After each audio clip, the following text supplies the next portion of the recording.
na serikali ya mai vei kadau e na singa vina ke ndai kene ulu tanga toga au nandei e na nongu yala yala. Kei na ki talanga na kene tukuni ni o koe tala noandina e adundina na kene ongo ia e wuwuli lebu sartalanga weekenda e na singa vina ke ndai. Endau tukuni tu ni ndondau mai sanga na kena wai. Ndo nanganga ni sere andau rongo da tu mai. I tala noa ni nongo wawale me te wuka na kena i lalakai. Se no mo vei dhawi laki na utingo ka dhoko e na kena ndai. Ongeri mai ka tukuna mo laki sikomanda ki wanua. Ulumbale take na tata musuki ni angona e samatua. Au na le dhawa tiko nandina ni sa mbuki o titu nan ruanrua. Wanga ko sawandoka mo laki sombu koso veikarua. No mea sana o the ao, no mea awu saisangani. No ingawangawa na longo e na nongo angiriani. Vida wata tiko mai na singa ni nonra vewa araki. Sewa ni sa talaito wakatoa o nongo ndalomani. Ngire so milesu mai na koro nandina ungai rongoda. Vele daya ki na longo sangani rao meo dingoma. Tini ka tolu na imbaki ndarusama ia lako sivita toka. Se mara o dhawa talembeka ke iwurawura o salakoba. Au nanu mga awatingo ni ndaruandu yala yala mati. Ni ndarua yala yala tu wana kalo levo mai dhake. Au sanga meu singema rawa na wuna nangu tangani. Ko sawa kawale na tu na tutoka ni nondaru wawale. Ngona levo sabu solo na irongo sa te te viviti. Iau levo ko rawata ke nei lavo e tau iliki. Sakitaki kena na wawale ni karua me ke muindiwi.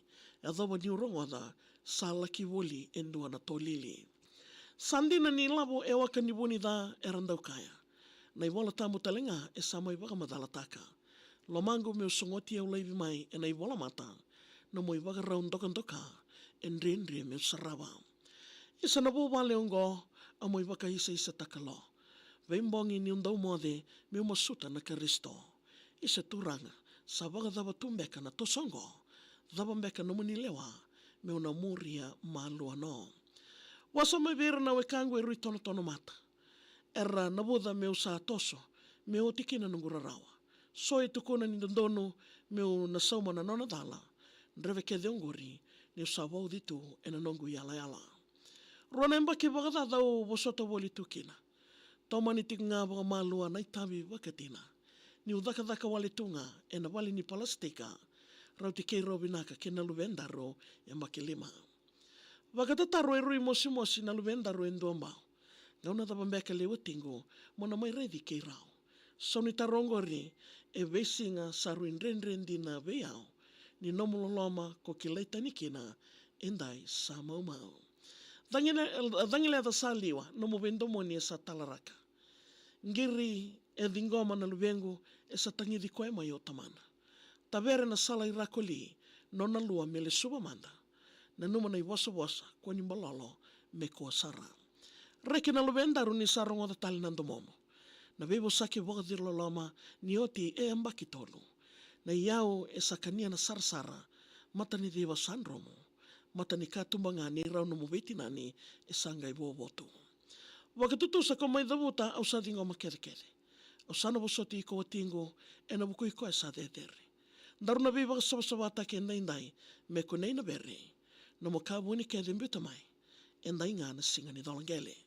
Se abu yani na kaworo ni wawale me wakanga na sauriwa. Ke taundau kania talenga na mosi ni tilomi wata ke na mbila.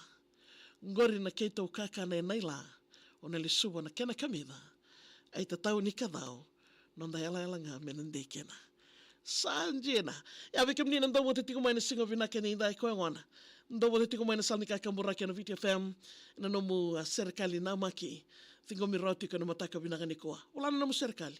Email my maria@vtfm.com.fj. Gena mga tiko mai bima mani diwa. Moni tiki na wagromboka.